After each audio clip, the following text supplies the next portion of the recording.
Sports Talk worldwide with some news, and it's in boxing. So you ain't in a rush to get concussed. Do y'all believe Alexander Povetkin has found an opponent? And his name is Johann Duhaupas from France.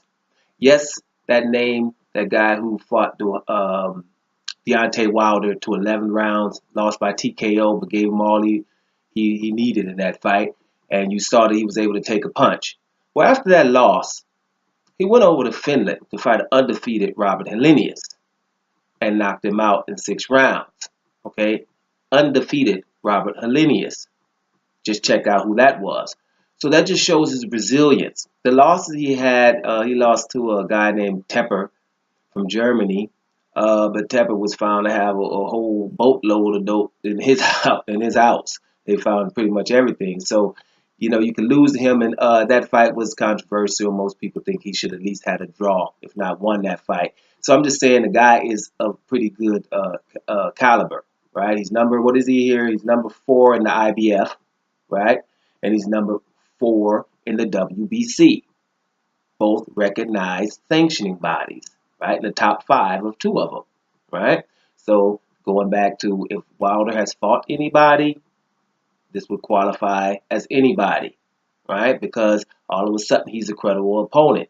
Now, Povetkin getting an opponent on so short notice, right, is one thing. The promoter, Ryabinski, must be putting in the work. Because I'm pretty sure he's like, I got all these people coming here in a few minutes. I need something. Pull a rabbit out of my hat. The rabbit is Johann Duhaupas. Now, tribute to this man. You got people who don't take fights on 6 weeks notice. 6 weeks.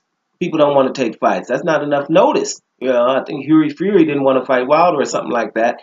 Had a whole lot more than a month notice, right? Guys don't take fights, unless it's 3-4 weeks at least. Unless you're Tony Thompson, everybody else not taking no fight like that. But to take fight on hours notice, hours, literally a few of them, to just come and say I'm about to fight somebody who's very dangerous in Russia and I know he's doped.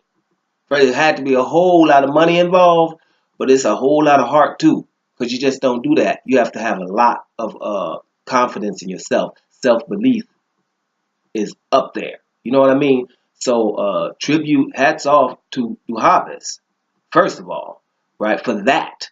And another thing, he has a huge fight in France, right, against his compatriot Carlos Takam, who's also a top 10 dude, or top 15. Everybody in the boxing community knows who Carlos Takam is. He's had several significant fights. He's in there. He's definitely a warrior.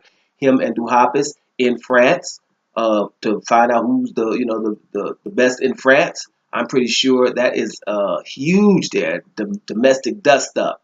Those are always good. And I'm pretty sure France is like really, really salivating over that fight.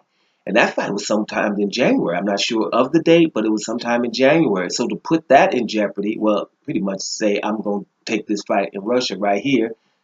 To do that is pretty awesome, right? Now, should they be having a fight or whatever, now you guys know, hey, it's prize fighting. This is a perfect example. We found out a dude got dope, but he still was able to have a fight. It's dangerous for both of them. It's dangerous for Povetkin too, in a way. So, but I just think the promoters just basically said, somebody gonna fight up in here tonight. All this money I done put up in there, somebody gonna do something, all right? Because we're talking millions up in here. So I think that's basically what happened. And now messed around, and as a box fan, at least you got to fight tonight. And that's pretty much the bottom line. Again, tribute to Johann Duhaupas for doing this, because he's basically giving us a present, right? On hours notice. Are you kidding me? Doma Sports Talk worldwide, and I'm up out of here.